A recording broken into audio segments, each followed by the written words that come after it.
Hey there, I'm Brian, the DarkFusion Systems in-house engineer and resident keyboard snob. Today, I'm going to be putting together one of our DarkSeraph mechanical keyboards. I like to start with the stabilizer housing pads. They just help muffle additional bottom-out noise that will come from the stabilizers. As always, we use the Durock V3 stabilizers, it's just our preferred model. I've already pre-lubed the housings with Krytox 205G0 and the ends of the bars with dielectric grease. I like that Krytox 205G0 as my general purpose keyboard lubricant. If I'm ever individually lubricating switch internals, that's my go-to lubrication.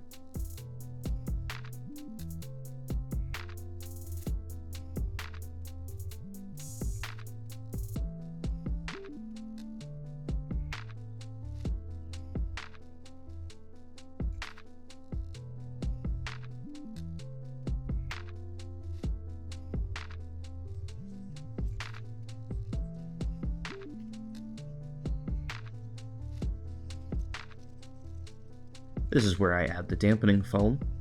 It's not a required part, but I do tend to like how it impacts the sound and feel of the keyboard.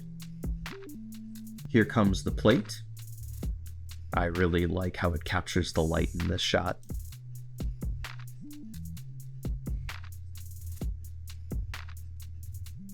This build is using 65-gram Zealios tactile switches. The Zealios are probably my favorite tactiles, but my preferred weight varies from day to day, usually depending on how many QA reports I had to write up.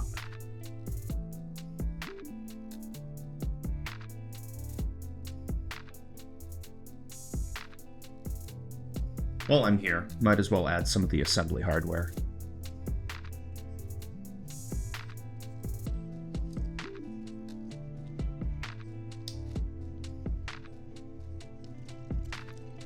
This is one of our solder PCBs, so that means I get a bonus aromatherapy session for the next couple of steps.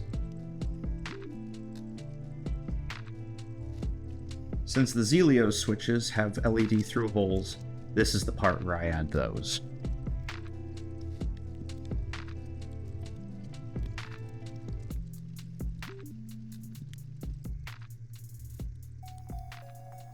I've met a lot of people who are intimidated by soldering, but the concept's pretty straightforward.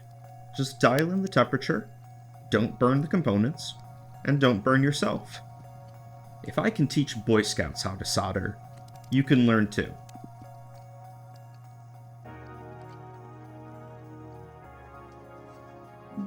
This build is going to be using a white and black chassis. I tend to prefer the gray one myself, but even I can't argue. The white ones just pop.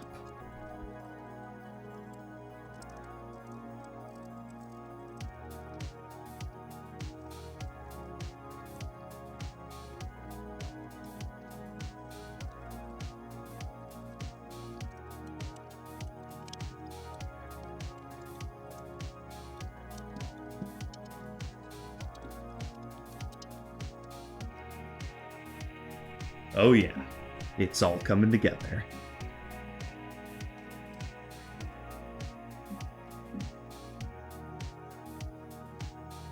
There's a fun extra feature baked into the solder PCBs. You can see small switches on the back of the PCB near the caps lock and the scroll lock. Those toggle the function of those locations' LEDs, slaving them to the rest of the keyboard backlight, or on and off to indicate the status of that particular key.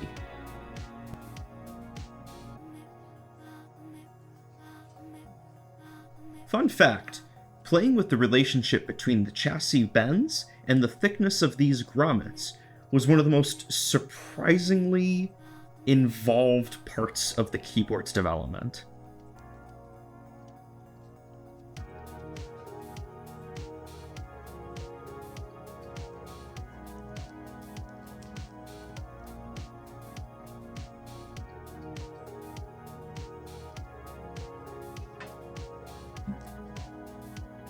When I put together one of these boards, I default to the 4-degree typing angle, but if you wanted the 8 degree, this is where you'd make that choice. This is the part where the DarkSeraph assembly wrench really comes in handy. We designed it specifically for this step in the process.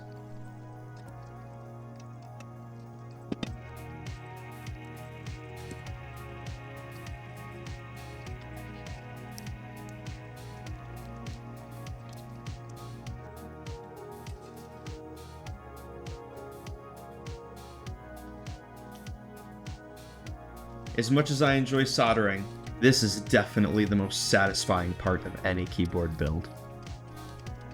We're using the Drop and Mateo MT3 keycaps. They're a classic look, and the ABS construction means they'll last a long time.